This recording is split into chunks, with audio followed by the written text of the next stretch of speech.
पिता का अकेला पुत्र हूँ और उनकी निरंतर सेवा करना चाहता हूँ। साथ ही साथ मुझे गुरु और संतों की रहनी तथा उनका प्रेम और दुलार भी चाहिए। महाराज जी, ऐसे में दोनों में कैसे? क्यों नहीं हो सकता? घर गृहस्थी में रह करके अपने माता पिता की सेवा करते हुए सच्चे आचरण से चलो।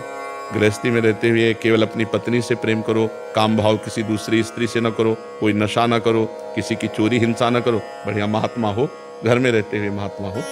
महात्मा का मतलब केवल लाल पीला कपड़ा पहन लेना ही थोड़ी होता है, आचरण होते हैं। अगर आचरण नहीं है तो कालनेमी है। कालनेमी ने भी तो साधु रूप धारण किया। जिसके जीवन में आचरण सही नहीं है, जिसका उद्देश्य सही नहीं है, जो पवित्र नहीं है, तो फायदा क्या?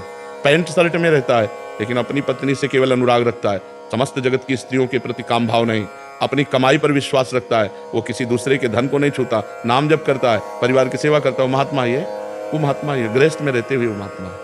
और महाराज जी, साधु संतों का सेवा करने के लिए धाम आदि आना पड़ेगा या जैसे भी करें? अब तो साधु संत मिलना बहुत कठिन है। पहले तो गाँव में भ्रमण करते हुए आ भी जाते थे। अब तो ऐसा कलिकाल चल पड़ा है कि साधु महात्माओं को लोग मार डालते हैं।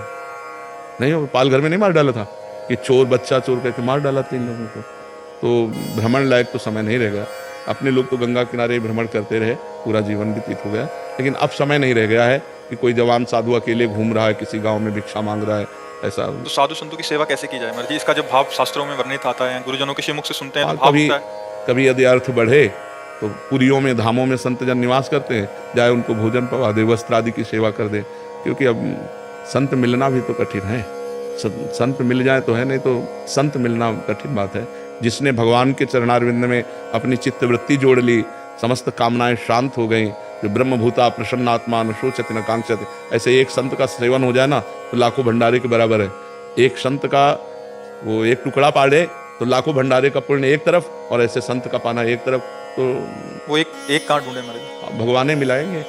बिनु हरि कृपा मिले नहीं संता, अब मोहि भाव भरोस हनुमंता, बिनु हरि कृपा मिले नहीं संता, जो प्रभु मोहि अनुग्रह कीन्हा तो तुम्हारी दरस ठगी। जब भगवान कृपा करेंगे तो संत मिल जाएंगे। संत सेवा का फल है सीधा भगवत प्राप्ति।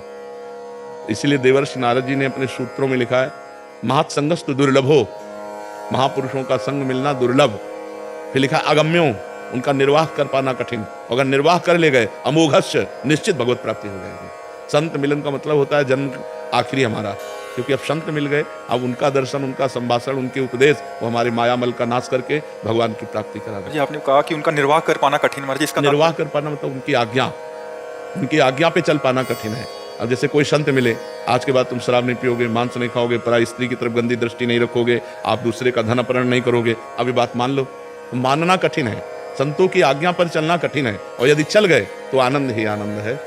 संत मिलना बहुत कठिन है। धन के लिए, सम्मान के लिए, भोजन के लिए, वस्त्र के लिए तो लाखों मिल जाएंगे, लेकिन भगवान के लिए जिन्होंने जीवन अर्पित किया है वो मिलना कठिन है। रुपए के लिए वेश धारण कर लेना, अब तो बहुत समस्याएं हैं कि संत को मिलना और पहचानना बड़ा कठिन है। जो धर्म विरुद्ध आचरण करे, जो धन की आकांक्षा रखे, जो शरीर मान की आकांक्षा रखे, वो संत है? सवाल नहीं उठता। संत तो बहुत अलग चीज होते हैं, पर भगवान की कृपा से संतों का मिलन होता है। सबसे सरल पहचान संतों की है, जिनके पास बैठने से दुर्वासना का नाश होने लगे, जिनके दर्शन से हृदय में शांति मिलने लगे, और जिनके पास बैठने से हमारे हृदय में भगवान से प्यार उत्पन्न होने लगे। ये बाहरी लक्षण संतों का है। और तो शास्त्रीय लक्षण तो बड़े दिव्य दिव्य है। निर्माण मोहा जित संग दोषा, अध्यात्म नित्या विनिवृत्त कामा, द्वंद्व विमुक्ता सुख दुख संगई। संत कभी ऐसे मांगते? कभी नहीं। मर जाएगा लेकिन ऐसे नहीं करेगा। रुपए के लिए, रोटी के लिए आज्ञा है। भिक्षा अन्नम औषधम, शास्त्रों में आदेश किया गया। क्षुध व्याधिस चिकित्सताम, क्षुधा रूपी व्याधि की चिकित्सा के लिए वैरागी संत 5 घरों में दरवाजे के बाहर से एक एक रोटी मांगकर अपने उदर का पोषण करे, इतना तो आदेश है। लेकिन रुपया के लिए हाथ पसार दे, ये हमारे सिद्धांत में, संतों के सिद्धांत में नहीं। और यदि ऐसा है तो वो संत नहीं है। अध्यात्म कभी बिकता नहीं, और जो बिकता है वो अध्यात्म होता नहीं, अध्यात्म का नाटक होता है। कभी ऐसा नहीं। 88 हजार ऋषि एक साथ बैठ करके कथा सुन रहे हैं। श्री सूत जी कथा सुना रहे हैं, शौनक जी 88,000 ऋषि बैठ करके सुन रहे हैं। सबका भरण पोषण हो रहा है। सब कहीं कोई याचना शब्द नहीं रखा गया, कहीं अध्यात्म में कहीं याचना शब्द नहीं रखा गया। हाँ, गुरुकुल में भर्ती हुए, गुरुकुल की पूरी शिक्षा हो गई। अब गुरुदक्षिणा के लिए उन्होंने गुरु से प्रार्थना की, गुरु जी ने जो आदेश कर दिया उसका पालन किया। आदेश ही गुरुदक्षिणा होती थी। बकाया ऐसा कभी ये कभी नहीं। संत कभी ऐसे, अगर ऐसे है तो कच्चाई पे है, सच्चाई पे नहीं। सच्चाई पे जो होता है लुटता है वैभव उसके चरणों में, क्योंकि महावैभवपति भगवान का चित्त में चिंतन कर रहा है। तो चाहे वो भिक्षा मांगते हुए नजर आवे, चाहे वो राजा महाराजा की तरह रह रहा हो, दोनों में समान। अम्बरीश जी चक्रवर्ती सम्राट हैं और महान भगवान के भक्त हैं। ज्ञानियों में श्री सुखदेव जी के गुरु हैं जनक जी, और राजा हैं। तो ये नहीं है कि वो केवल भिक्षुक रूप में ही हो, वो एक राजा रूप में भी परम ज्ञानी महात्मा हो सकता है और भिक्षुक रूप में भी कपट हो सकता है। इसलिए भगवान ही मिलावे तो संत मिलन हुए, नहीं तो संत मिलन अति जैसे धाम की महिमा सुनते हैं, संतों की महिमा सुनते हैं, तो जो ग्रस्त जन होते हैं वो दर्शन के लिए आते हैं धाम आदि में, तो वहां जब क्योंकि वेश देखा, अगर दोष दृष्टि रखते हैं तो फिर गड़बड़ हो जाती है महाराज जी। अगर वो एक को ढूंढने चलें तो वो एक मिलेंगे ही नहीं, मतलब अगर इसीलिए भगवान से प्रार्थना करनी चाहिए कि मुझे संत मिला दो।